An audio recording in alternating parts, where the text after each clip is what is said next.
Coming up on Coastin' Through Asia, we're riding Japan's best roller coasters at the base of Mount Fuji. It's finally happening. That was scarier than the haunted house earlier. What the heck was that? It lived up to the hype. Including the most out-of-control roller coaster ever built. It is just as crazy as I remember. I kind of just blacked out from like beginning to end. It's a lot to take in, especially because I just woke up like an hour ago. If only it wasn't such an ordeal to ride it. You have 3 sets of restraints on this ride. You have to go through like a little instructional class. They're like, touch your knees, touch your shoulders, then go like this. I'm like, what? And it's all coming up next.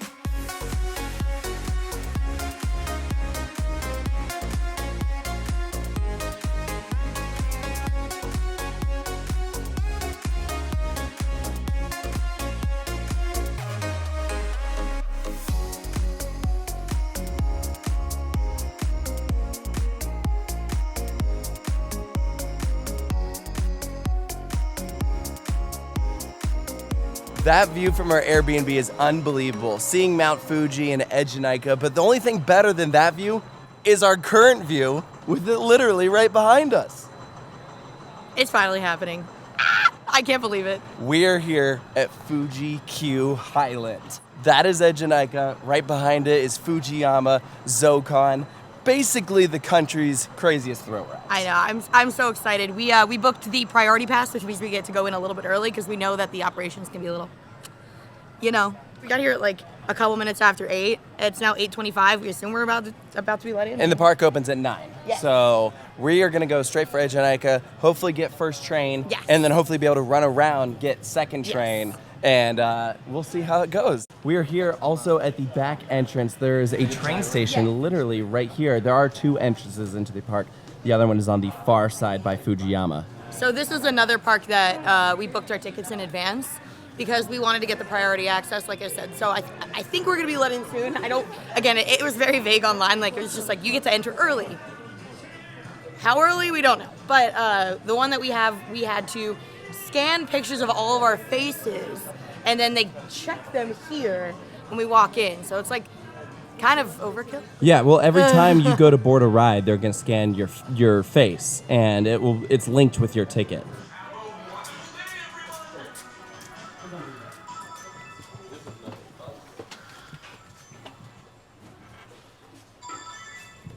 Welcome in Fuji-Q. Sure enough, we got in right at 8:30, and they told us that 4 rides are already open, ready for us before the park opens. That is Eejanaika, Takabisha, Zokkon, and Fujiyama. Amazing. Our plan is to definitely try to get like probably 2 rides in on this, and then maybe hit Takabisha because it's like a lower capacity ride. But we have some skip the lines booked for later.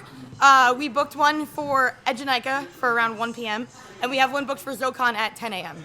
So yeah, we should be doing okay today. Even if the operations are slow and the lines are long, we're at least getting a head start. Here we go. We're gonna keep right for the queue. Look at this. We are some of the only people here. Amazing, We're amazing. first train of the day. This is so awesome. I'm so excited to be back. So at least last time I was here, this side was a single rider line. So we'll have to wait and see if that is open today. Because if so, if it's not, that stinks. If it is, then that is going to be very helpful. So, yeah, also, no wearing shoes on this ride. Wait, really? Yeah, can't wear shoes. You have to take them off. Even if you have sneakers? Correct. Shoes got to come off. All your stuff's got to go in a locker. There is a metal detector. So we'll see you guys after the ride.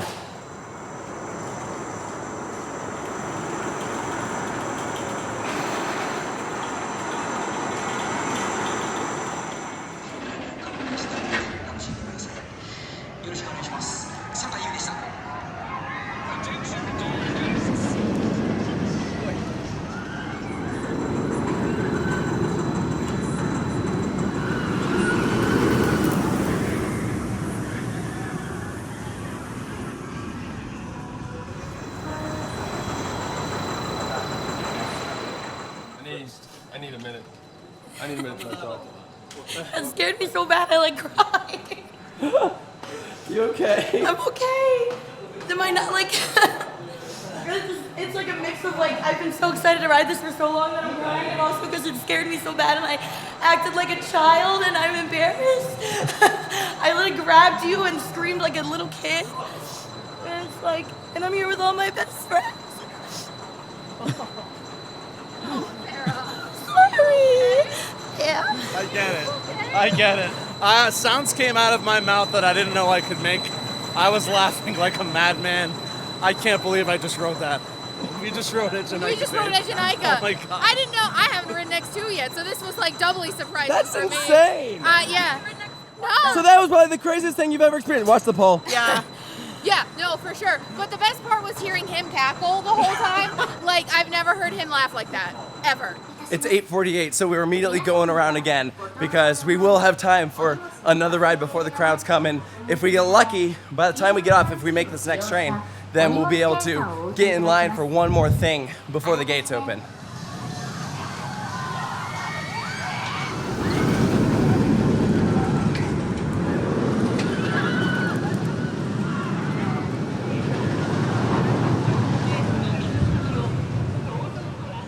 Lap number 2 there on Eejanaika. So Tyler and I took the front row. 2 minutes to get lap 3. Oh, we do. Go, 8:58. Yeah, we got to try and make it to Takabisha or something. Insane. It's the craziest ride on the planet. Yeah, I mean, honestly, I love X2. X2 is like a contender for being my number 1. It reminds me a lot of that ride in the way that it's just so unbelievably aggressive. Yeah. It's just like, it's like so much. Outside seat, it's a lot to take in, especially because I just woke up like an hour ago. I disagree. I think the outside seat was better than the inside. My first ride was in the inside, in the front row, and I was left a little underwhelmed. I just rode in the outside in row 2, and it blew me away. Sure, there's a little bit of jackhammering, but I don't know. I found the outside to be more aggressive, and I really like aggressive rides. Phenomenal. It is just as crazy as I remember. Some of those flips are just out of control. The elements that you can't get on X2 are there. It is insane. Sarah, how was your second ride on the other side? So there were not enough people to fill our side of the train, so me and Megan were like, oh, let's go to the back. So we went and stood in like the section for like row 5, and the ride operator came around and locked all the restraints for the back 2 rows. Essentially like, may not ride there. You cannot choose your row on Eejanaika. But it was open. I understand if there's a line, but there was nobody there, but whatever. They load front to back. I don't know. I'm gathering that. What the is that thing? I have to ride it more times to like evaluate what's actually happening to my body because I don't really know. I kind of just blacked out from like beginning to end. I screamed a lot, which you've probably seen a bajillion on-ride reactions from me at this point. I usually laugh. I'm screaming because it freaks me out, but in a good way. That's a great sign as someone who rides roller coasters all the time, in fact for a living, that there are still coasters out there that can make me like tweak. And this made me tweak. That thing is insane. And as we're getting off Eejanaika, the crowds are rolling in. Yes. So 2 rides in that half-hour period before the park opens, which in theory it should be more, but Way their more. operations are, it's a lengthy process. So here's a couple things that I noticed. Number 1, the metal detectors are brand new, kind of showed that earlier. Number 2 new policy is they have you check your own restraints after Twice. they have already gone through it. So you have 3 sets of restraints on this ride. You have the seat belt that goes over your waist. You have the shoulder things. And then you have a seat belt that goes across to connect them. And then also a seat belt that goes in between. So I guess that's technically 4. Yeah. It's a lot. And then after they check it all, they have you check it. They like show you. They're like, see, it's locked. Yes. Everything had to be checked by multiple ride operators. I wonder if it's a policy because like, okay, in theory, if one of them makes a mistake, then someone else is there to check it again. So yeah, they get you all set up, and then yeah, you have to check your own restraint, and then they came back around afterward before we dispatched and made me do this again. And I was like, how many times do you need me to verify that this restraint is on properly? Like, oh my goodness, it was very odd, but such is life. I also think it's really weird that you have to go through like a little instructional class. That was also new. They did not do that last It was time. very weird. And like, they made us do like a little dance, and like I didn't even know like what they were. It's basically- I didn't know what they were saying. So. It was like head, shoulders, knees, and toes. They're like, touch your knees, touch your shoulders, then go like this. I'm like, what? Yeah, I was very confused as to what was going on, but you know, such is life. Wow, that's depressing as hell. Look at that massive loop. It is, of course, what is left over from Dodonpa, the former world's fastest accelerating roller coaster that has started demolition but still has clearly a lot to go. Kind of mad that it's still there. I was know. hoping it'd be gone by the time we got here, so I didn't have to think about it. Honestly, same. We are currently walking directly underneath the launch, and then this is the final turn that goes into the brake run. All still here, but there is some track removal over there, which I'm sure we'll see shortly. And look what is directly ahead of us. That is their newest roller coaster, Zokkon. We've done our research, and we heard that that is an excruciatingly long line once the park is fully open and everything. So we decided to kind of strategize here and put that one as one that we would pay to skip the line for. So it'll be fine. It shouldn't take too long, hopefully. So we are now towards the main entrance, which you can see literally all the way down there. That's the main entrance Yeah, we went through? correct. Yeah, so Eejanaika is in the back of the park for most people. Just depends on how you come in here. This is the entrance for Fujiyama, and then Takabisha is over here on the other side of Dodonpa. Is this the prettiest setting of a park? I know you've been to parks I all over mean, the world. it's definitely a top 3 like location for a park. In Yeah, fact, Mount Fuji is just like staring at up you there in with the like face. Glenwood Caverns. Yeah. I haven't been to Ocean Park yet, but I Parkdale imagine that's Cafe. one of them. Oh, Parkdale Cafe is true. freaking good. Yeah, yeah. I I don't know. imagine Kijima is going to be insane. That'll be a really cool one as well.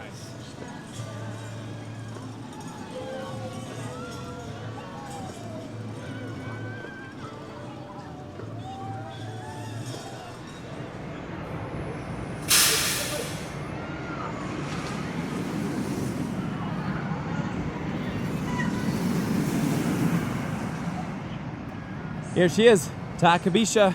So I don't love Shellraiser, but I'm going into this with an open mind because the layout is objectively fantastic.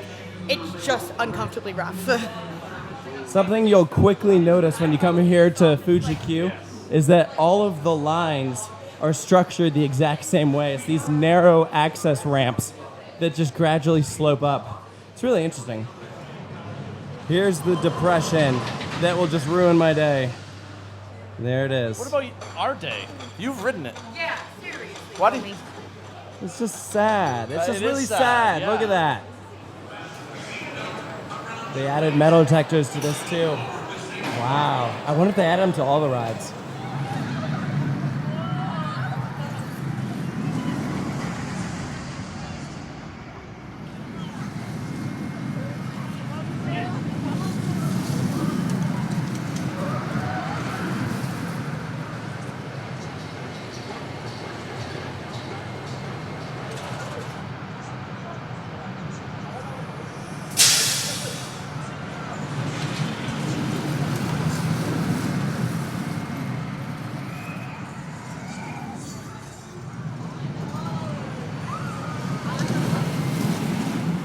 We just did Takabisha, and it's not even funny how much smoother that is than Shellraiser. Like, now having done both, that is like night and day difference. Wait, was this your first ride on this? No, but last time I hadn't done Shellraiser. Oh. Because Shellraiser is open since Not you then. doing this first.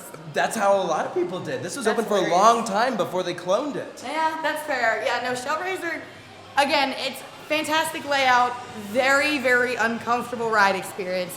This maintains the awesome layout, but it doesn't feel like I want to die halfway through because it's so rough with all the Yeah. potholes. It's The- much better. The roughest part on Shellraiser is not on this ride. The pothole as you're exiting the drop, where it goes like this, And not there. absent from this This ride. was installed correctly. I used to work at Mystery Mine. I've ridden a ton of Eurofighters, different Gerstlauer coasters. This thing, I like low-key forgot there were over-the-shoulder restraints like halfway through the layout. You can feel it on your shoulders, but there was no head banging. It was glass smooth. My only critique, a Eurofighter does not need 3 separate restraints. Yeah, so you have the one going over your lap, and then the shoulders, and then right in between. Like, it's a little bit overkill. I have noticed that safety standards in Japan are very, very up there. I mean, that's been said at We every... literally had to stretch before getting on. We had to like do this before we could get on the ride. Like stretch One our neck. thing that I found really odd is that at most parks either you check your own restraint like at Disney you push up, or you get a physical check like at the Universal parks. Here, they give you a physical check, and then they also make you check your own restraint. The attendants are not moving slowly, but all these standards that are in place kind of slow down the Make it slow. dispatches. Yes. But I do like the energy. Everyone that works here has seemed very friendly so far. I do like how they clap when you're dispatching. I just think that some of the standards are a little up there. I liked it. I mean, it's so much better than Shellraiser, which I kind of dislike because there's no potholes in that thing. Honestly, the view at the top of Mount Fuji just staring you in the face is absolutely incredible. And I don't know, the launch was good. I have no complaints. I really don't. I'll be straight up, didn't like it. I will say the best part about the ride is right at the end when the restraints release and you get off.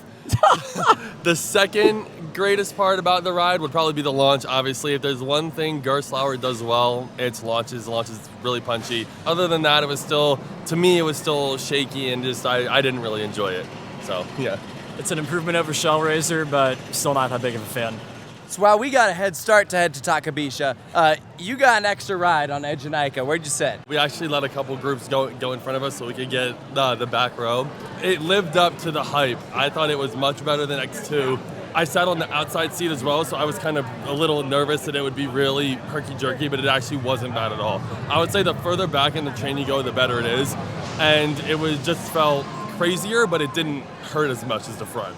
The last, I think it's called a Raven Turn, right? Right before the brake run is also done fantastically. There was, compared to X2, it's like night and day. I was shocked at how smooth for that type of coaster that transition was. So while Eejanaika is running one train, we've been watching both Zokkon and Fujiyama cycle, and both are on 2 trains, which is a very welcome sight.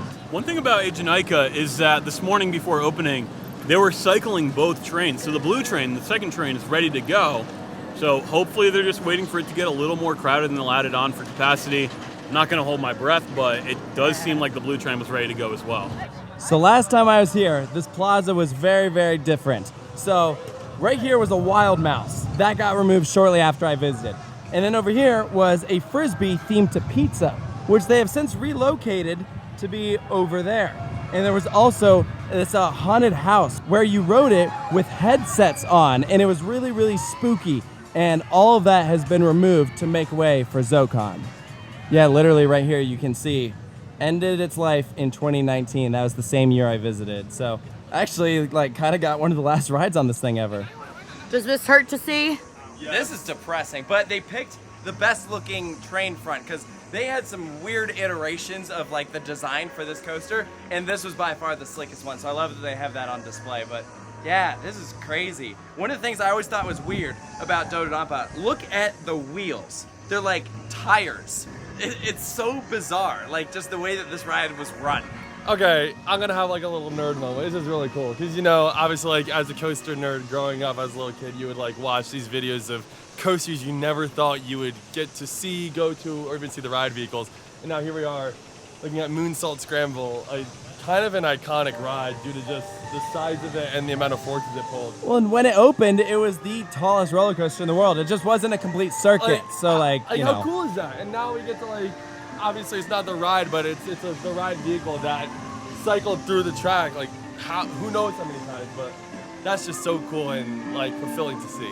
This coaster right here, Giant Coaster, has a really weird history. At one point, they lit it on fire and got it on video, and it was the craziest thing ever. It was what on earth are they doing? Next up, we have Zokkon, the brand new Intamin motorbike coaster, and we don't have to wait in line! Priority pass for the win! Zokkon may be more intense than it looks. Ensuring passenger safety, please do not wave you hands while the attraction is running. This is easily the nicest queue in the park. They have actual trees here.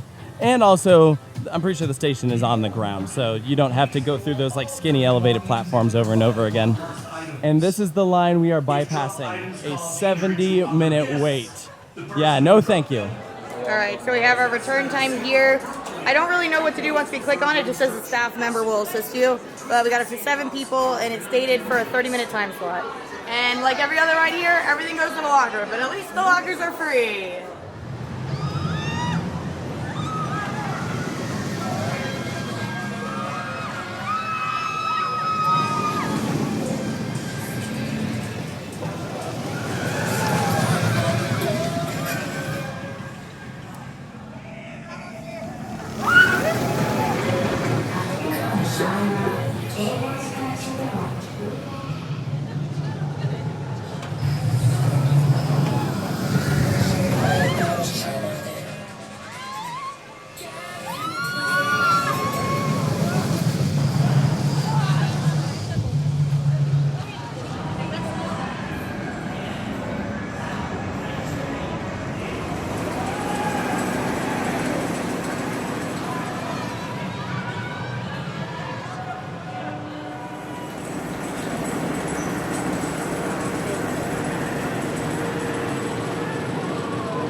We just got off Zokkon for our first ever ride, and that was awesome. I really enjoyed that. Yeah, that is a super fun coaster.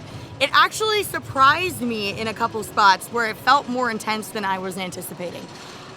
It was more akin to like the thrill level of, like, it's not quite Hagrid's, but it's not like Wavebreaker. It's somewhere in between. Would you agree with that? I think that's very solid, yeah. Because it is a step up from like the SeaWorld motorbike coasters and more in line with the ones that you get like Juvail and Yukon Quad. Because it has some really like quick, tight turns, snappy moments, and it's a really creative layout. Yes. You've seen the footage. You know this thing goes backwards. It has multiple tricks up its sleeve with onboard audio, all in sync with this song, and it's so catchy. The ride is a party. It is a party. Like at one point, we don't have footage of it, obviously, but you're like stopped while you're waiting for some switch track to move, and there's like lights all around you going off, and it's like being at a club, but you're on a coaster. Yeah, I really, really enjoyed that. Matt, how'd you like it? I thought that was absolutely fantastic. Like you guys were saying, I think it's a mix. Like if Hagrid's and Yukon Quad had a baby, there were some turns in there that actually surprised me with their intensity, and the way that you took them was reminiscent of Maverick slightly. But overall, the ride's a party, and it's really well done. I enjoyed it a lot. Yeah, what about you, Brian? Oh, that ride is so much fun. It's a legit party. I love the launches, the airtime points. I'm just bopping around to that soundtrack like crazy. I was not expecting to enjoy it as much as I did, and yet you feel the length. It's like 4,000 feet of track. It's a long ride. Long ride, it's just a perfect fit for this park. You know, you got three of the most insane roller coasters in the world. So to put like a world-class family attraction here, well done, Fuji-Q.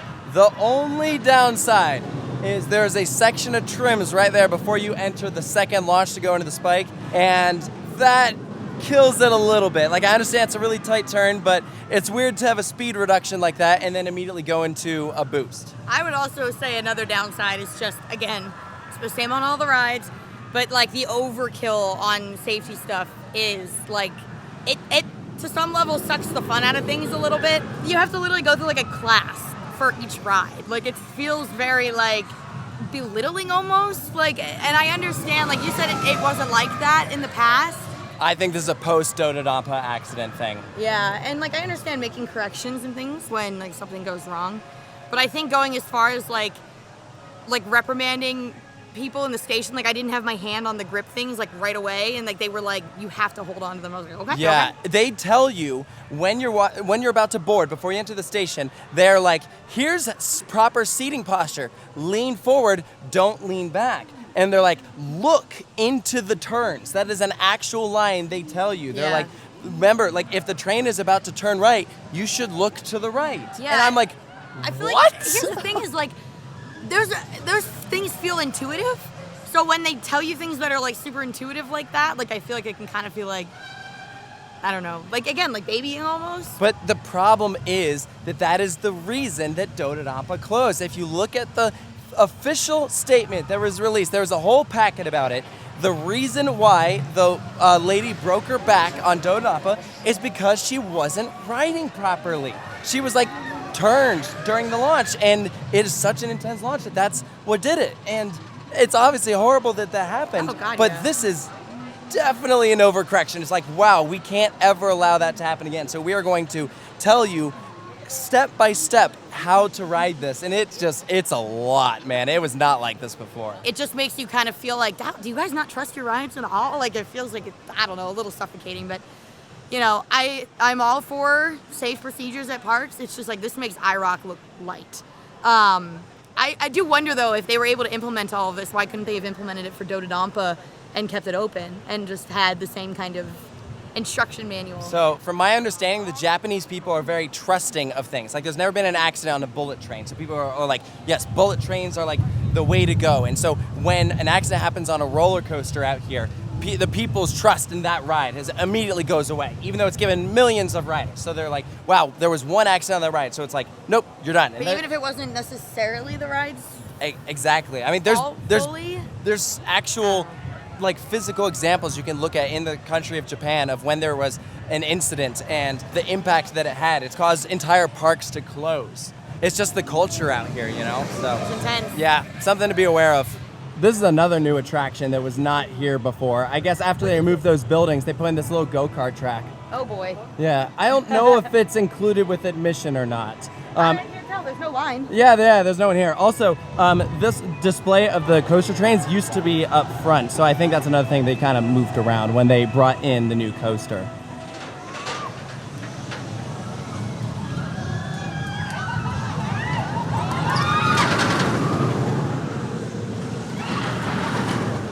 They added the second train, just like I said. Thank goodness. One of the most creative things that Fuji-Q does is they have these lines in the center of the park that relate to different attractions and points of interest, so you know where to go. So you follow the red line to get to the maze, and you follow the orange line to get to Eejanaika as well as the Fuji-Q station. Is this a year-round? It is. Is this a year-round thing? Yes, it is. They have a year-round hot house, and it's long. It is an upcharge, though, but it's pretty good. I think it's worth doing. I will pay for an up. I've loved every single walkthrough we've done so far. Even though most of them have been terrible, I've still loved This one is the best themed out of all of the ones we've done. it could be a black room with one person with a sheet over them, like half the ones that we've done, and I'd still love it.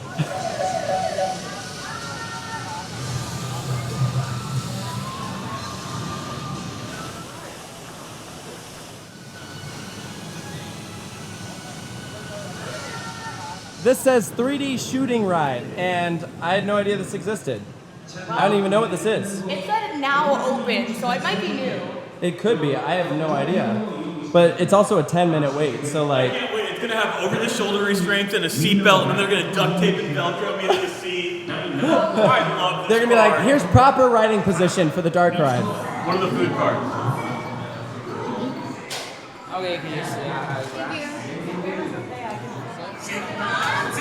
Looks like it's using the same system as Toy Story Mania. And it's definitely trackless. All right, let's go. I got 272,000, which is higher than Taylor's score. I got 250,000. Amateur numbers, 320 plus thousand. Talk Like nice how? to me. Easy. I didn't love it. It felt too long. I like the Toy Story ride system, but Toy Story makes it feel more dynamic. Like as you move to the next scene, you'll like spin around or you'll do something. This just felt very...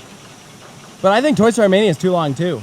Like, Yes, I can only do this arm motion so long. Like, it's just so repetitive. I agree with that, but I feel like Toy Story, like the screens are all so different. This one, while they're different, they're all very similar to each other. Toy Story, I feel like can keep your attention more. This definitely could have been a tracked dark ride. I do appreciate that it was trackless, but I agree that it was a bit longer than I think it should have been, and I wish it had more aggressive maneuvers. I wish we could have filmed that because, yeah, some of the screens, what was going on was pretty wild. Yeah. There was one screen that was, like, very, very blurry, and it didn't match everything else. That was weird. Oh, really? Interesting. Yeah. you can do a Naruto photo shoot here? That's so weird. These are some very interesting shirts. I like this one that just says, I'm chicken. I really like this one. We sat down to get lunch and have this fried chicken. This is spicy, and this is like, they call it snow cheese or something. It's fantastic. Unbelievable. The park food out here is insane. Every single park has fantastic food out here. Yeah, no excuse in other places because clearly you can do really high quality food in an affordable, quick way. Yeah, very affordable. So they're playing a notice around this boat ride saying, warning, due to winds, you may get splashed. Let's see if that's true. Yep. That would be a true statement.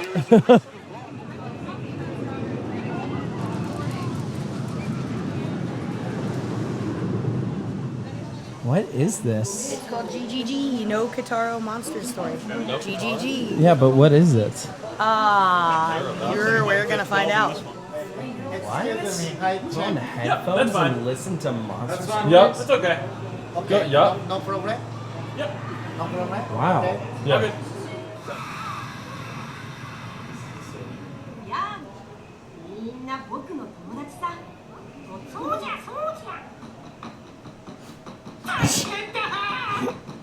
This is so weird. We're just gonna put these on.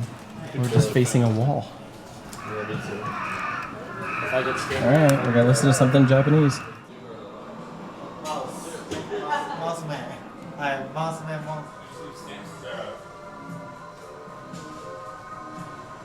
That was a thing we did in Japan. Yes, it was. What? Okay, explain why we did this. So back at Joypolis, there is an attraction called Murder Lodge where you sit around a table in complete darkness with headphones on, and it works with like 8D audio. So if you know how maybe Dolby Atmos works, it's a feature of that where it feels like the audio is moving around you, or maybe someone's on your shoulder, or someone's knocking at the door. And it was terrifying. This is like comparing the Haunted Mansion to Boo Blasters with broken effects. So we literally just sat facing the wall and listened to headphones of these different characters making weird sounds. There was like slurping, there was a baby crying. You know what? It was an experience. It was, a nice 10-minute break in the air conditioning, and I took a nap, and it was good. That was a weird one. We also have to acknowledge this rapid. Look how awesome these cat statues are. That is so fun.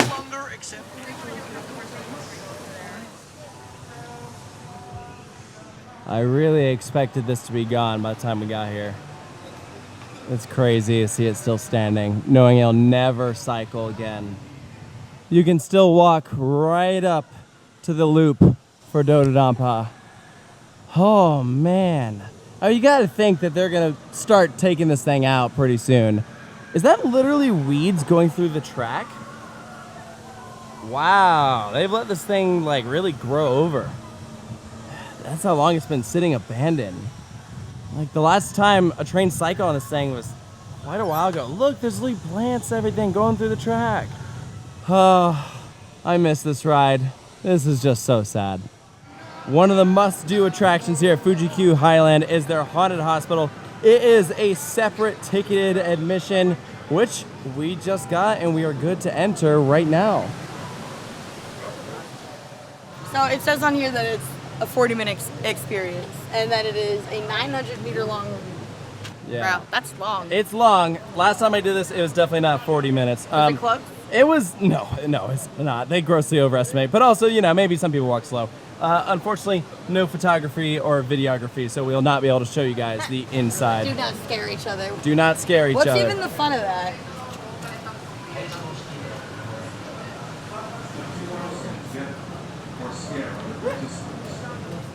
The haunted hospital was a 33-minute experience, and it was very good. That is horrifying because they kind of hit like a lot of elements perfectly. They had a whole thing at the beginning that made you feel very unsettled right off the bat. A pre-show. Yeah, like it just like does something to your brain, like the different audio sounds and the timing of everything. It just makes you feel very unsettled. So then automatically you're already in like a weird mental place walking into this. And the way that they did it was that there were very few scares, but when they happened, they were very scary, and you were constantly on your toes, not knowing when the next one was going to happen. We were in there for so long, and it literally felt like we were walking through a legitimate, full-sized hospital. Yeah. That was horrifying. Very, very well done. Good story. Thematically, I mean, it's the best. I mean, yeah, it doesn't feel like something that was made as an attraction. It feels like an actual hospital that used to operate and then has very much gone downhill and is now covered in blood and completely abandoned. And the scares, yeah, just come seemingly out of nowhere. Most of the time, they hit pretty well. Well, it's the epitome of less is more, right? HHN, where like everything is obviously amazing, but you can kind of guess where the actors are going to be, right? Yeah. This one was like you had not a clue. That was worth every penny. Well, it wasn't that expensive. I mean, for all of us, it was 50 USD. Oh, okay. Yeah. From the pre-show, which is the goriest pre-show I've ever seen, you have two pre-shows. The first one really reminded me of like the Dark Knight coaster when it's in operation, like the different screens, everything, loud noises, stuff. Second one gets even gorier. You got them ripping out intestines and hearts and stuff. Pretty R-rated, yeah. Yeah. Nasty. And then it's like the house itself is 4 stories. Like you're going up, you're going down. You have no clue where you are in the building. They have these different routes that you can exit through if you get too scared, which I think Matt was debating a few of them. No, never. I will say though, that house or that maze was absolutely fantastic. From the set design to the story to how huge the actual walkthrough was. Like I think Dan was saying, there were like 4 floors. There was an elevator that we went in. Everything about it was just top notch, better than some HHN mazes. It was over honestly. half a mile in length. Unfortunately, there was only maybe 10 actors tops in there, but I could see that with like a full crew or like an HHN house cast being so terrifying that I probably would have needed to use that like exit route. Like, because it's all the anxiety of those kind of smaller ones that we've done mixed with better sets and actual live people. I love that. We are back here at Eejanaika because we have pre-booked Skip the Lines. It was very complicated. It took like 3 different credit cards to get it to work. I don't really know what the deal was. We got them. How much was it? $18 to $20, somewhere in that range. So it's not cheap. Not cheap. But we wanted to be proactive about it because I had heard horror stories of people waiting 3 hours on like weekends, and it's Friday, so we didn't know. Yeah, but luckily it looks like it's a 50-minute wait. Still worth skipping, but it could be worse.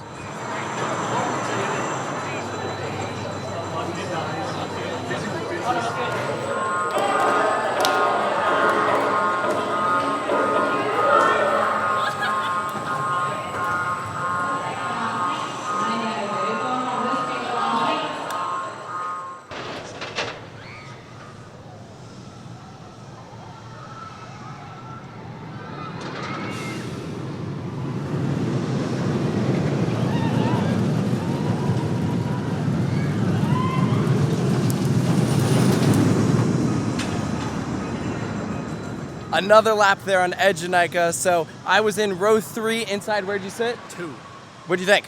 That ride's that ride is, I mean, just unbelievable. I love X2. That's better in pretty much every way. It's still a little bit shaky. Honestly, I thought it was gonna be like smooth.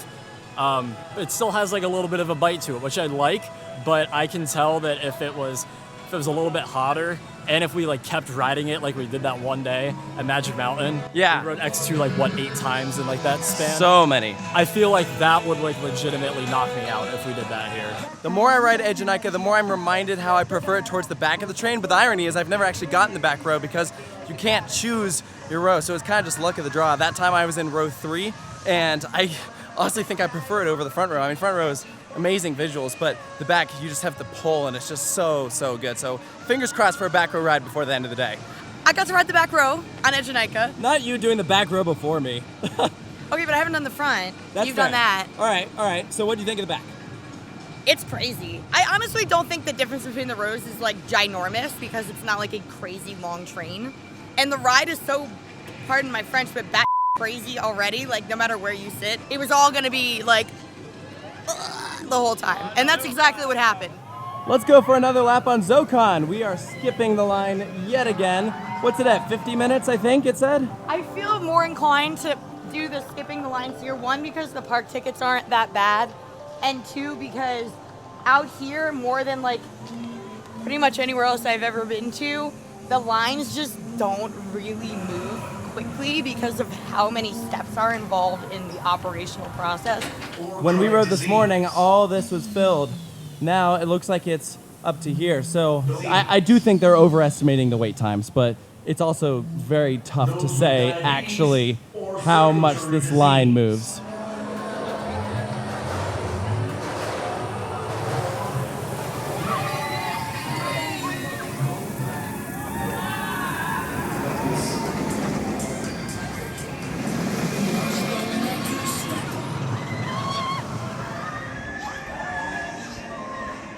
Seems we've lost power.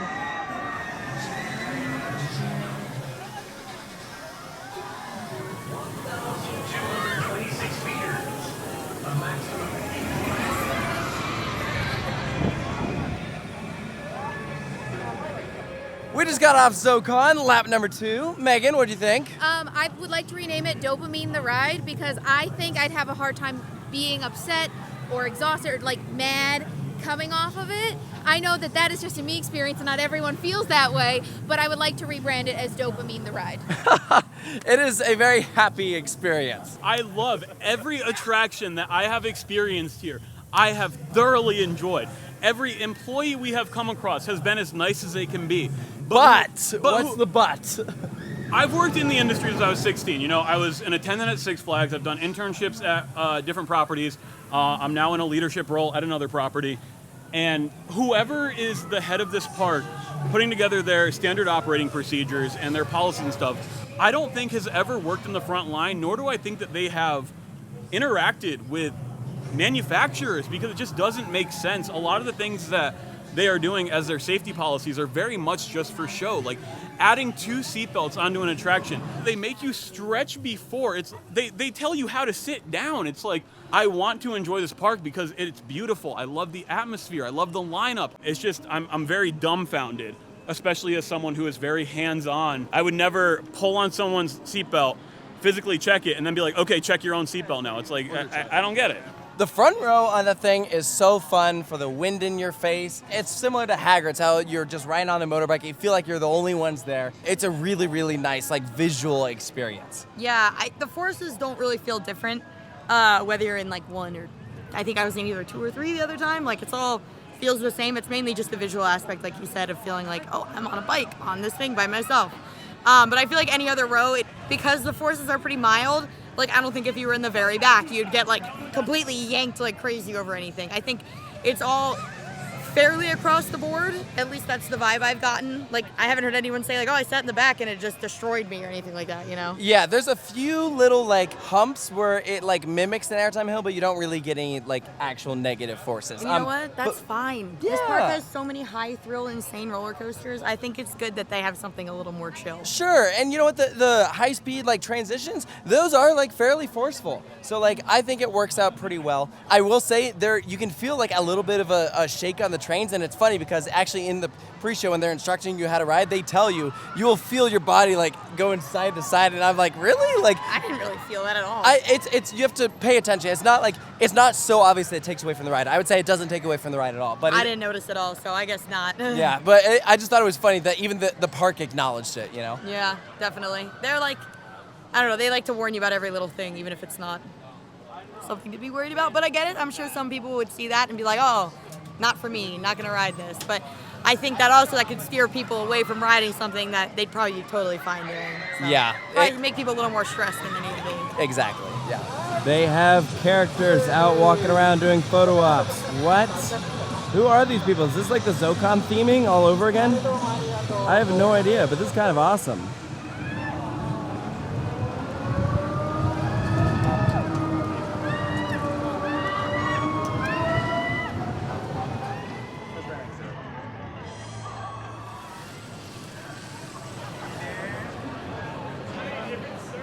We are entering the standby line for Fujiyama, which is like the first standby line that we will have done for a major roller coaster. It is up to the ramp, but hopefully it says it's 30 minutes and it's not actually more.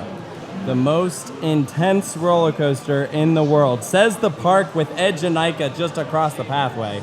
I I don't know if anyone else has noticed, but they literally are calling this thing the king of coasters, which at some point in time, it was. But that's like saying Millennium Force is the king of Cedar Point when Steel Vengeance and Maverick are right there.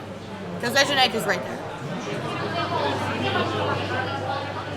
So Fujiyama is the only one of the big roller coasters that still has its original locker system, which is over on the other side of the platform. So you cross the train, put your items in the bin, and then come back forward, which does increase the dispatch times. But luckily, this is a really, really long ride. Also, these are the goofiest looking lap bars I've ever seen. It literally looks like a pillow. Why does it look like that? That's so weird.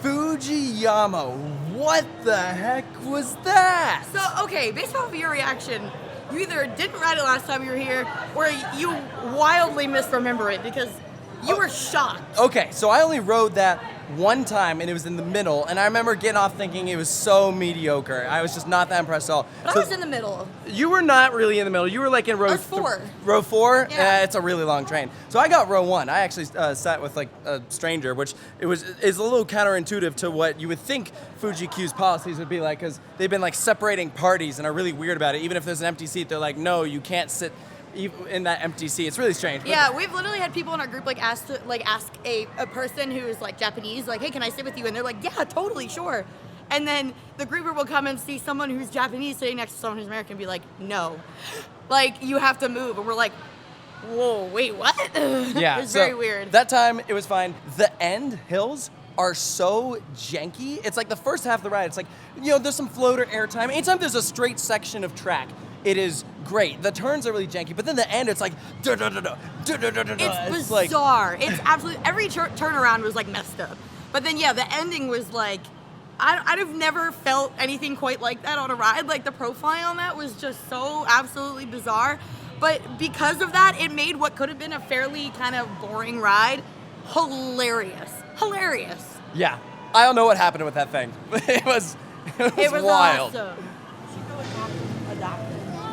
Here's a close-up look at that Pizza Express flat ride that used to be where Zokkon was. And they also built a pizza restaurant right next to it, which makes sense. Before, it was just a little stand that was right next to the Frisbee, so it makes sense they give it a more permanent location. This is actually a name brand here in Japan. You can find them all over the place. So it makes sense that if you're going to go with a sponsorship, this is what you do. But anyways, fun stuff. Let's go do the Ferris wheel. Never mind, it is actually out of service. So I guess it's because of high temperature. They must not have air conditioning in there. So it's like unsafe to be up there. And quite honestly, if that's the case, I don't think I'd want to do it anyway. But I did notice there's at least one cabin where you stand. What? Look, it's like a box. Do you see what I'm talking Whoa, yeah, that's so weird. Yeah, because all the other ones are normal cabins where you sit, but that one is like a box, a little cage. And welcome to Thomas Land. Hey, Sarah, I feel like we're at Drayton Manor. I was about to say, I hope this one frightens me less. It's actually really, really nice. This is the best theming in the actual park. There is better theming on park property, but the European Street is outside the park. You can get a little pancake that looks like Thomas. That's pretty good.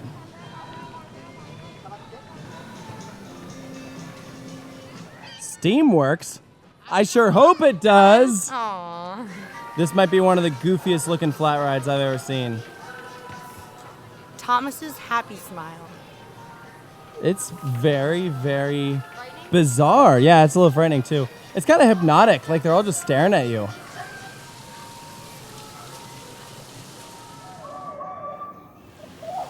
And here is our dark ride. It is called Thomas's Treasure Hunt. Kind kind of tucked away back here. Very easy to miss. Dude, I feel like his eyes are following me. Honestly, they might be. This is awesome. Very cute. And there's literally no line. Probably because no one knows this exists. Off we go. So we have a flashlight, and we have to point it in the direction of, I guess, something. But It's just for fun. yeah, I would say there's no score, so it doesn't really matter. Oh, we got stuff to light up. Oh, that one doesn't light up. That one lights up. There's a dinosaur over there. So we have to shine the stars to get them to line up. Light up, light up, light up, light up. There it goes. Oh, he's saying something. I don't know what it is, but a little bit, yeah. Wow, look at this. There's a lot to look at in this room. Oh, hey! That's kind of cool. There's a lot of rooms here. What the heck? Not the turntable. Are we going backwards now? Why are we about to go backwards on a dark ride? Oh, it just took our picture. Wow, look at that. That's kind of cool. Yeah.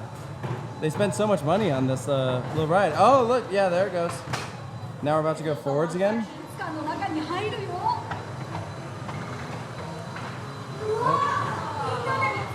Don't miss that dark ride. It's a little elusive because it's kind of hidden and it's very easy to miss. hidden. But that was worth doing. That was really fun. I thought it was very, very cute.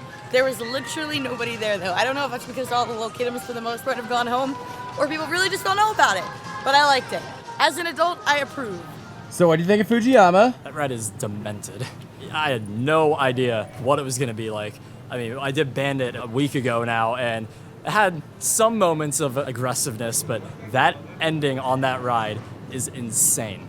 Like, you didn't say anything about that. I forgot about it. I mean, that was nuts. How? And Literally, how did you forget? I don't know. I'm never going to forget that. That was scarier than the haunted house earlier. I thought I was Wow. going to die. Where'd you sit this time? We were in 7, so like the exact middle of the train. Okay. And it was still that good. So we're going to try to get the back row again, I think, later, because I already know it's going to be wild. Yeah, I'm definitely down to go again. Yeah. And so we've made our way over to where the entrance of Dodonpa would be. There you can see where the track just drops off, and there are construction walls up, so you cannot access the station area. And when we rode Fujiyama, we could actually look down, and everything in this area has been completely bulldozed. So maybe they have something in mind, but my guess is not yet.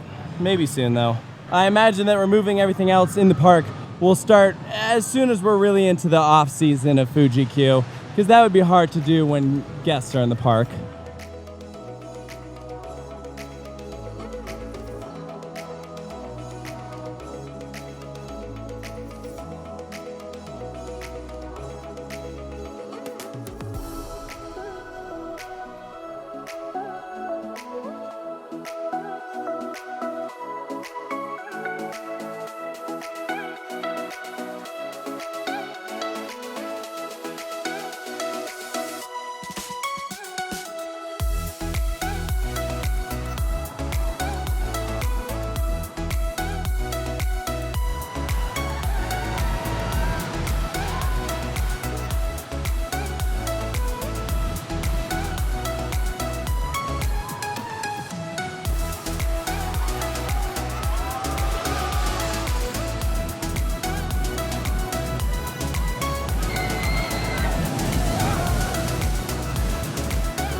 Tickets acquired to go to the top of Fujiyama Tower, and instead of going down the boring way, we're gonna go down the slide. Yeah, so if you're unfamiliar with how this works, you have to actually exit the park to go up to the turnaround of Fujiyama. This tower was built really recently, and it is absolutely enormous. Yeah, it was a little bit of a maze to get here. I had to call Taylor like 3 times to figure out where I was going. Yeah, it is obviously not included with your admission. There's a couple of different things you can do. You can go up to the top. You can take a slide down. There's also a cool like platform walk, very similar to the one that we did in Auckland, New Zealand. Not quite as high though. No, definitely not. We're gonna get some great views of Mount Fuji and then slide down. Yeah. Ooh. Oh my god. Man, look at that. Oh. That is cool. That's that is awesome. Where's the roller coaster? Look, this is the turnaround right here. I know. I want to watch everybody go by because when we went on it, we went by and everybody waved to us. So now I want to do it. Here they come. Oh my gosh. Woo! That is so cool.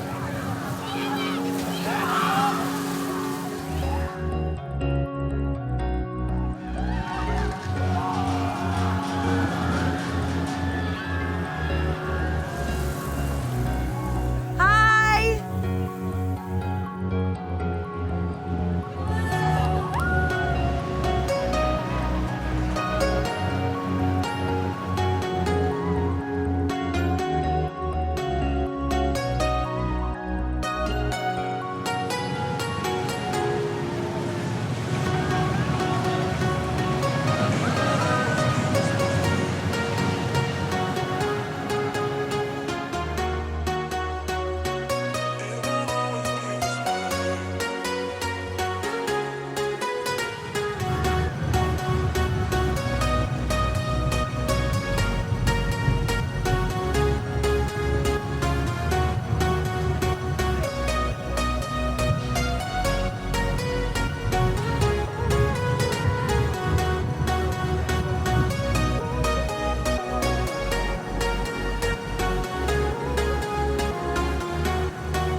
If you have a day ticket to come in here, for us to come up here and to do the slide, it was a total of like $3, 3 American dollars. So like 2 for the deck and then an additional 1 for the slide.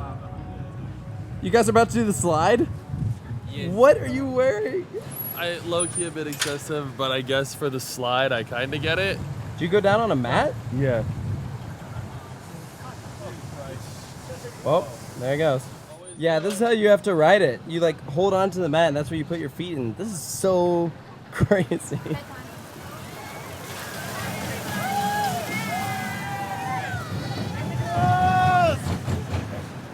From up here, you can also get a view of the track removal on Dodonpa. You can see the former brake run and the launch section. Come on, and then man. over here is where the station would have been. There is a glass floor. Oh, wow. That's kind of scary. Hi, Bryant. Yeah, that's Not a lot of freaky. protection too. Usually sometimes there's like supports underneath. No, not here. Okay, they're back from the slide. How was it? Slide was cool. I enjoyed it. I wish it went a little faster, but it was cool. It's kind of eerie being up here and getting into that slide there. I enjoyed it. It was like a water slide without the water. Like, what more could you want? This is the most excessive thing ever. I haven't worn elbow pads and knee pads since I was a little kid learning to rollerblade. Yeah, I said that being at like in Japan and going to these parks feels like having like a really, really overprotective mom. It's like now you're ready for the world. You're ready for whatever life throws at you. Bye, Sarah. And there she goes. Wow. Here lies Sailor Bybee. Literally. So weird. Hello. Okay, bye. Ah. Goodbye, Taylor. Finally. I'm not gonna lie, I thought I was about the valley on that thing. That was really tall, but not that fast. Yeah, I was like, I'm gonna be the one freaking person that doesn't make it through the slide, that they have to come and get a stick and like poke me out or something. No, I was right behind her, so they just like send me after to. Oh, and just push. Yeah. That would work. So the first part is enclosed, and you go through like a rainbow bit, and then the second half is see-through, so you can actually like get views of Fujiyama as you slide down. So it was neat. It was cool. It was cool. It was worth $1.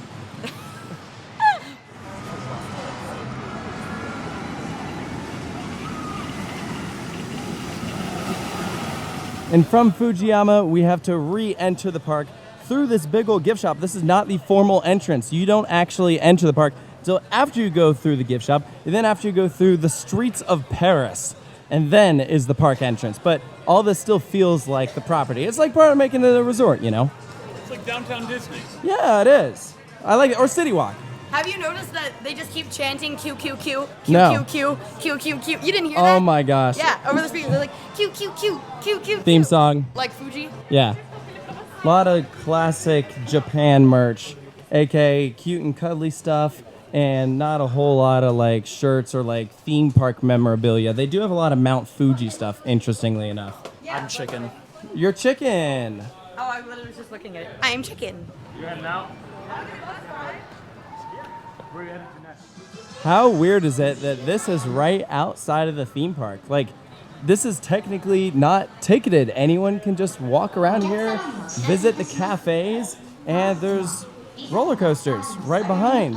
Yeah, this is so, so nice. I wonder why this is not an official part of the theme park. Like, I understand that there's an appeal that you can keep it open later at night, but it is a little bizarre because you do have technically some rides here. The fact that this is yet another Eiffel Tower that I've seen on this trip, and we're not in France. Yeah. And the best vending machine awards go to Fuji-Q.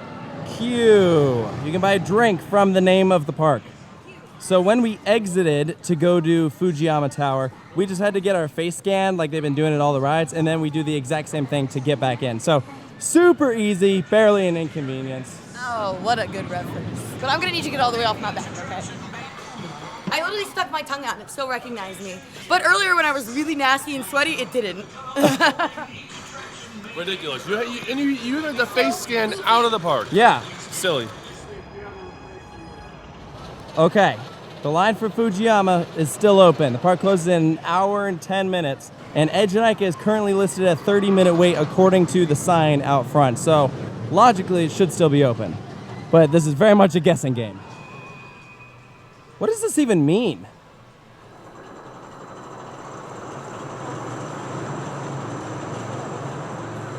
Sure enough, 30-minute wait, and it's not roped off. We're good. Hey, well, considering it's 6 p.m., I really hope not. Yeah, so, okay, maybe they'll close at 6:30, so maybe we'll get 2 rides.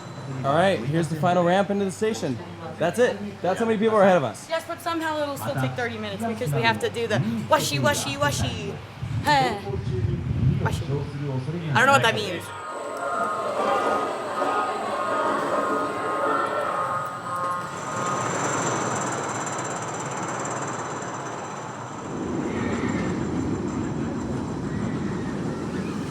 So here I am outside of Eejanaika, having just done the back row. The way that this really happened is because we have a larger group. We've been consistently getting the front like 3 rows, but this time there was like room for 1 extra row, and so because we have an odd number, I just went ahead, rode by myself in the inside seat on the right side in the back, and that was probably the craziest ride I've had on Eejanaika.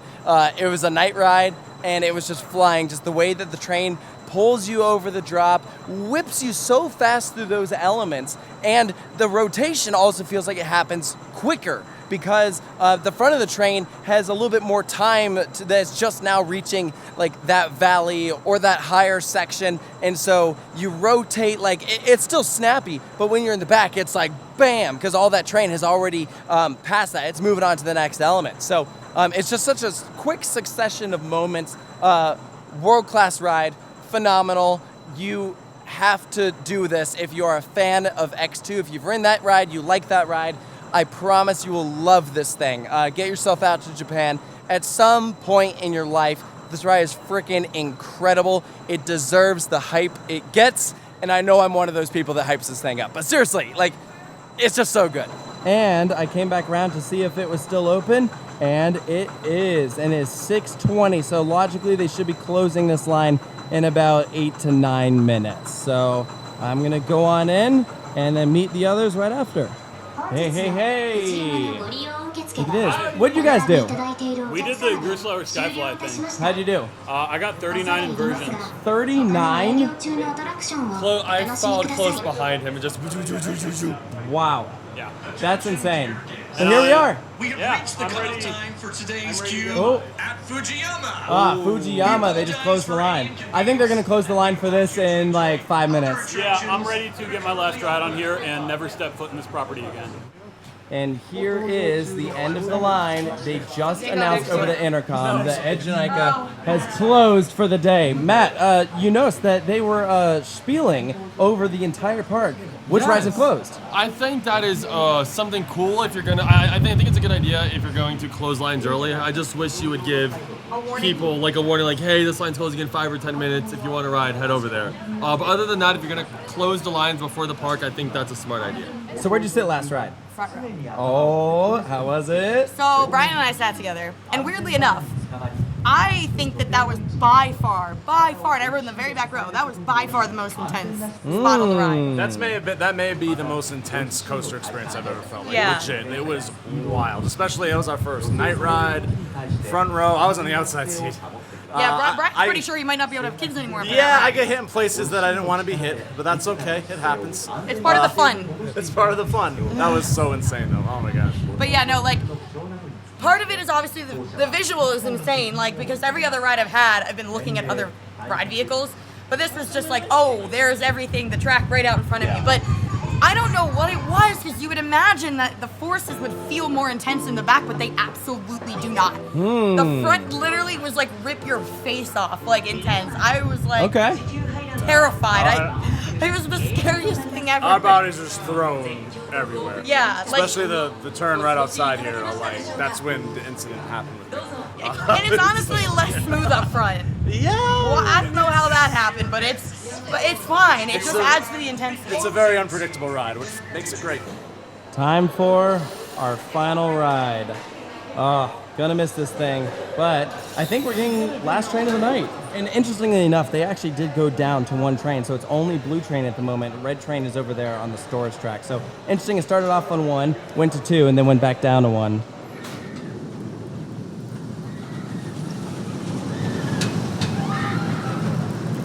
That ride was absolutely insane. I would say obviously at night it's better because it's had all day to run.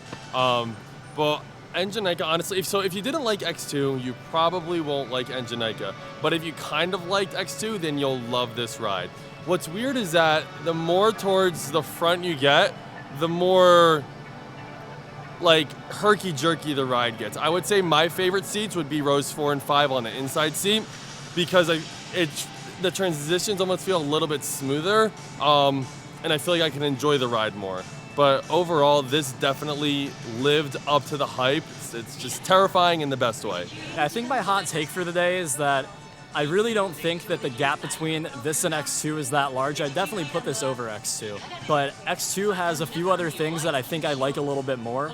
I actually like the restraints more on X2. I like how they're you have a little bit more room to breathe. Well, this is just ride. like overkill. Yeah, oh no, this is like super overkill. But it's very padded. That is a good thing about them, but I think I like the more openness of X2 more. I will agree with you on that. Yeah, and I think that I like that there's a longer train, so I think the drop is actually better on X2 if you're in the back row. Okay. I think you get just whipped over a little bit more. I like the tighter trains, but I'll agree with you about the drop. Yeah, and I think the other thing is, see, I rode X2 and the effects worked one time, and it was awesome. And if they can get X2 back to what it should be, then I really don't think the gap is that far in between them, because this really doesn't have any theming. Yeah. So if you're into that kind of thing, that might be a factor. Okay. But no, this absolutely lived up to the hype. It was my #1 bucket list coaster for a reason, and it's knocked off now. I actually have a very similar opinion to Tyler. Like, I think it's not as far away from X2 as I thought it would be. That's a good thing for me, though, because I had X2 as my #5 coming in, and Eejanaika is now my #4. Okay. So it's really, really good. It's definitely seat dependent. Inside seats, much smoother. Outside seats, much rougher, but a lot more intense. Like, you get thrown around a lot on this thing, which if you like that, this is probably could potentially be your #1. If you don't like that, you might not be a fan of it. I think it could, if more Americans rode this, I could see it being a polarizing coaster in the sense that X2 is, you know? I got a job here, so expect the operations to get a little better. Why do they sell a shirt that says staff? We're getting rid of 2 out of 3 seatbelts on every attraction because they're unnecessary, so come back next time. Okay, I love this park a little more because I just bought Eejanaika underwear. What? So, you got me, Fuji-Q. You got me. So I got to ride row 2 on the outside seat for my first time. And unfortunately, I completely flipped my view on the ride. I am not a fan now, unfortunately. Like, after, it was kind of an X2 situation where, like, I rode the inside, and that was pretty cool. Like, it's a little rough, but, like, it was cool. And then I rode the outside seat, and then I was like, screw the hat. And now I had a similar opinion where I was like, this is amazing, this is amazing. I rode the outside, and I was like, never mind, this is not for me. We just translated my shirt, and it translates to staff, it is not.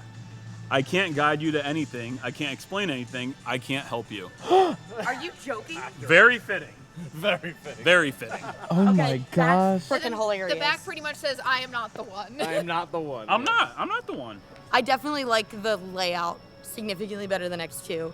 I do like it better than X2. I should say that. All the complaints that I have with X2, even if they carry over here, this has a better layout and everything. So I'd pick this for sure. And it is smoother.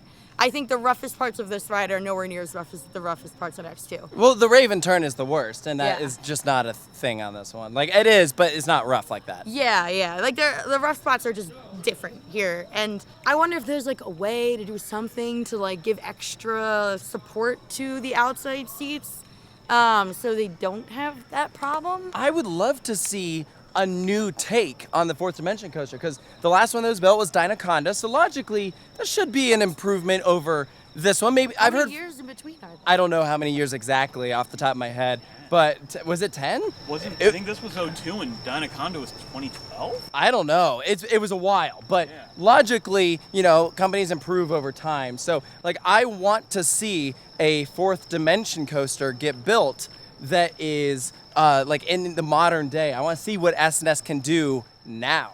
Like I said, at the end of the day, I don't think our opinions are that different, because I know you're like, this is my #1 coaster, but I feel like if it really is your #1, then you would love it in all seats. But you're like, I do not and will not ride an outside seat. I don't know that you could say it's your #1 if you only will sit on half the seats. I still love it. It is very, very high for me, but I think you're right. I think that there's things and aspects, moments that I have to kind of bring it down a notch because it isn't perfect. And like a #1 coaster should be something that you consider to be like a perfect ride. And it's also like, you should be able to ride it in any seat and be like, I loved that. But if you're like 50% of it makes me literally be like, I'm not doing it, like then I don't know that you can say that. But that being said, I love S&S. I love the concept of this coaster. The inside seat, amazing. It's a top one. Like I could easily put it in a top 20. But as soon as you throw an outside seat in there, it just goes down to like one of my least favorite ride experiences. It's too much. Yeah. But it's good to know. It's good to have a well-rounded view. And, you know, if I had left here today and just paraded around that it's the best, it's smooth, it's this, that, and the other thing, and then somebody came and rode an outside seat, they'd be like, what the heck were you talking about, girl? Yeah. So it's okay. It's That's good fair. to know. It's good to know. It is. And I really still want to see a new one get built. I God, really, really do. I do too, because it only could get better, right? Like it's just gonna keep getting smoother and better over time. And the layout's more creative, and I don't know how much more like creative they could get, because it's already insanely crazy, but you know, they'll find a way. I know they will. Just a short walk away from Fuji-Q Highland Station is this restaurant that we are going to eat at. They serve all sorts of different kinds of meats, and we're going to be sitting on the floor. Wow. Okay, so I have been trying to find a restaurant that does this, and we happen to find one right by Fuji-Q, but it's called Tatami, and you get to sit on the floor, and we are going to grill our own meat, and we get it unlimited. So you pay one price, and they just keep on bringing it, and it's gonna be so much fun. Yeah, and we had to take our shoes off, so everyone gets to see my S&S Worldwide socks. Oh, it's gonna smell so bad because we've all been walking around Fuji-Q for like 12 hours. It's so horrible. So one for 3, one for the other 3. Oh my gosh. And we have to cook it? The beef tallow? Oh, we're cooking it. They said this one was beef tongue? Yeah. Yes. Like a cow's tongue. It's good. It's good. It's a delicacy. I personally have tried it before at like a Mexican place. Oh, lengua. Yeah, tacos de lengua, and not for me, but that's my dance here. I'm part Korean, so I grew up eating a lot of Korean food and grilling meats like this. beef tongue? I think this is partially Korean barbecue, partially Japanese barbecue.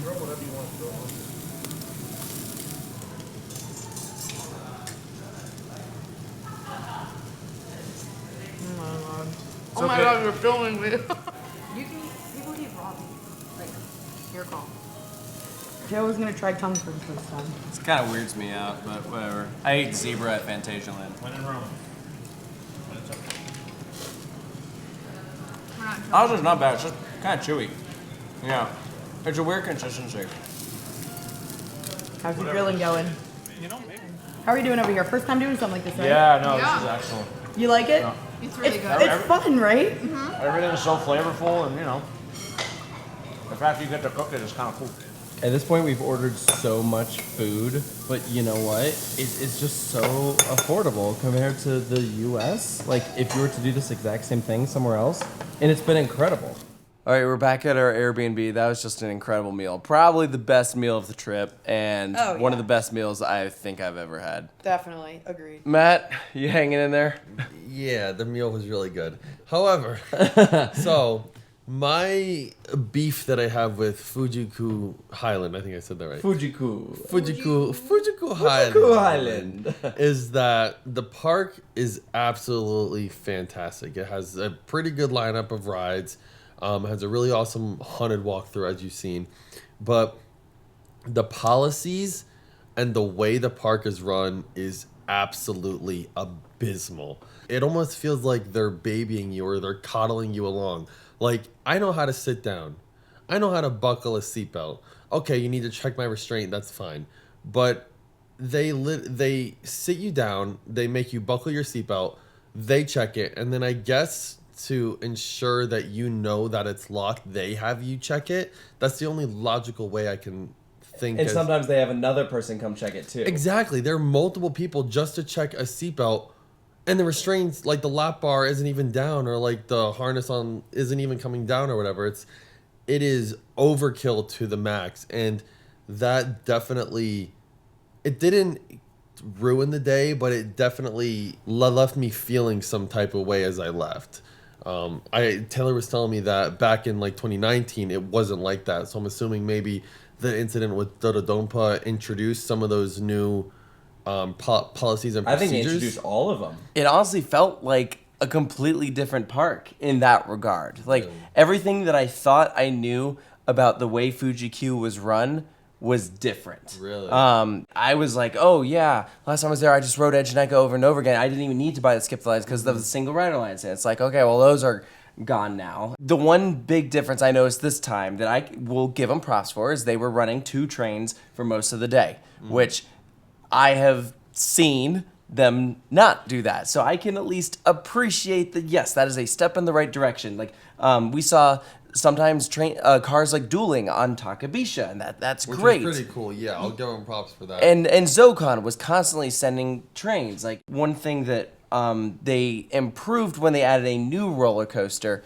is that they had a screen, like almost like a pre-show, kind of walking you through Zokkon, which is as overkill as it was.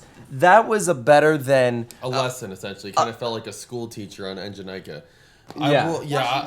Yeah, like doing these little dances, and like, you know, I understand that the Japanese people understand what they're saying, but it is actually safer for us to watch a pre-show on a screen explaining how to do this, because then they can have the English translation. Yeah, you know, like Try to imagine that at an American park where like you're like waiting in line for X2 and they're like head, shoulders, knees, and toes. Like everyone would just be like. I know that there will be people in the comments who will say, well, that's just Japanese culture. Listen, I've been to a lot of parks in Japan. This is a Fuji-Q thing. All of this stuff is very, like, you don't get every single thing that we are talking about at all the parks. There are some things that carry over. Like, there are definitely some parks that have, like, more additional restraints than maybe they would otherwise. But I would say it's more so the intensity of their coddling and babying of the actual guests.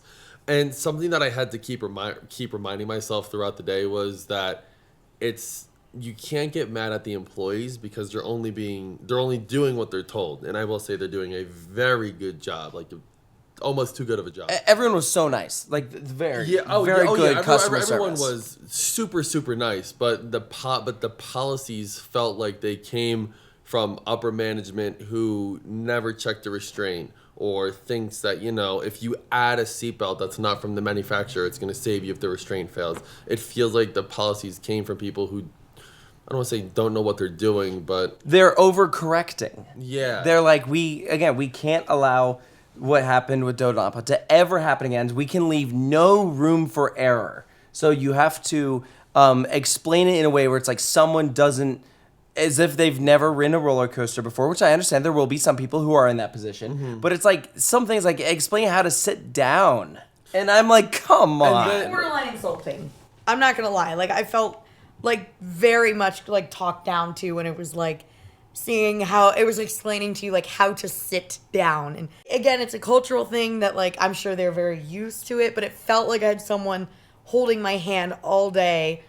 And I said it reminded me of like when you do like a sky coaster, right? And there's like a ton of safety checks and they explain everything to you because it is a very like unique experience and like it's got like so much equipment involved and everything, so like that makes sense. But it felt like every roller coaster we rode was like riding a sky coaster. Yeah, you explained you felt like Ralphie in A Christmas Story, where his mom like bundled him up in all those clothes to make sure he's safe for the day. Well, they put me in knee pads to go on a slide. I'm like, come on. I feel like the more steps you add in safety checks or any sort of checks really, the more the possibility arises for employees to kind of just go through the motions rather than, you know, actually ensuring that things are checked. Because you give them a laundry list of how to check a seatbelt, they're going to be like, okay. When in reality, like when you check just a regular roller coaster train, check the seatbelt, check the lap bar, good to go. You know, I feel like the more complicated you make it, the more likely you can introduce unnecessary error. Yeah, That makes sense. and I also think there's some things that they could have done that would have made it better operationally. Like towards the end of the night, when Eejanaika went down to one train. Okay, so they sent the train out, right? And they do their little safety lesson, okay? Why were they not giving the next train of riders the safety lesson while the current train is going around the course? Instead, they wait for that train to come back, all the riders to exit, and then they gave the safety lesson. So this train is sitting there empty. You have a line of people waiting to board, and then finally you may enter the train. It's like this could be done while that train is going around. Your employees are just standing around. Literally like, just standing there and chatting. yeah, so it's like simple things like that you can do, and it doesn't compromise safety. It's just optimizing a situation. Exactly, I have a yeah. loaded question Yeah. for you two. What bothered you more, this or the operations in the Emirates? The thing is that it was two different types of annoying. The operations in the Emirates were just They like... couldn't count. Like, I'm sorry. Like, I literally had to group a train at Manta. It just felt like... I don't know if laziness is the right word, but it's just like a lack of urgency. How about that? Lack of urgency and just like they weren't really aware that they were operating a roller coaster, if that makes sense. They're like, oh, okay, I'm a grouper. Oh, I need to group people now. You know, it's kind of like, hello, let's wake up. Yeah, I think the Emirates, they just needed a gentle push to like, hey, let's keep this moving. Here, they were trying to keep things moving. It was just there was a lot of steps to get there. There was a lot of stuff. Like they were here, they needed to get here, and everything in the middle was not needed by any stretch of the imagination. Yeah, earlier I said that I probably wouldn't come back here, and that's nothing to do with really the park itself or the atmosphere or even the employees. Like, I don't want to give my money to a park that operates like this. Guest service in Japan, everywhere we've gone, from restaurants to stores to the other parks, has been so insane. But sometimes the best guest service you can give is efficiency. And that is just far and away from this. I mean, I'd rather go back to Tobu Zoo. I mean, some of the employees there maybe not were as friendly, but they checked a restraint in a train as normally as I think any other park that you'd see back west. They weren't sticklers about where you sat on the train. I mean, we showed up to Kawasemi and they're like, any open seats, sit where you want. And meanwhile today, I mean, we had an issue at Zokkon where me and Matt asked for the back, and I mean, there's definitely a language barrier. I mean, I work at parks and I'm I don't speak fluent Japanese or, some international travelers, but it just seemed so out there. It just didn't seem well run. So you've heard a lot of things in this video, a lot of things to keep in mind if you visit Fuji-Q. Even after all this, all the criticisms, I still highly recommend visiting. It is you have to. Yeah, like it's not a bad park. None of what we're saying is saying it is a just bad park. It is a badly run park. It has amazing rides. The employees are doing what they're taught to do. It's not their fault. It's just, for the rides alone, it is worth it. For the location alone, it is worth it. It is so gorgeous being right next to Mount Fuji like that. Like, it's one of the most incredible settings for an amusement park I've ever seen in my entire life. You have to go. It has to be on your bucket list. Doesn't mean you're going to have a perfect day? No. But that doesn't mean you should skip it by any means. Yeah, I agree. So anyways, let us know down in the comments below if you've been to Fuji-Q, if your experience was similar, if this was, if you visited pre-Dodonpa closure, how your experience differed. And stay tuned for the next episode of Coasting Through Asia. We are visiting Nagashima Spa Land. So excited. We're going to be able to ride Steel Dragon, Acrobat, Hakuge, and Ultra Twister. All sorts of really, really good stuff. Oh, heck yeah. Yeah, so thank you guys, and we'll see you next time. On the next episode of Coasting Through Asia, we are at the Cedar Point of Japan. Or was it the SeaWorld of Japan? This right here, like the water and the rocks, like that is literally SeaWorld. And everybody is hitting milestones. Today's the day I'm gonna get Arm C completion. I am 26 for 26 now. So how many coasters are you at now? 499. Assuming anything's open. So just to recap, Ultra Twister, now closed due to weather. Acrobat, closed due to weather. Steel Dragon, now closed due to weather. No employees in sight. There is no sign of life at this thing. And it's all coming up next.